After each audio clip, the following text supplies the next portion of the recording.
তোমার পাপী চিন্তা করে আজবে ঘটনা। এ কেমন নিয়তের খেলা বুঝতে পারি না।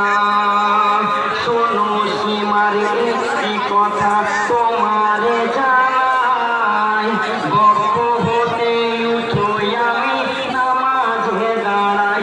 তুমি সেজদা কালে একই আমি বাধা দিব না।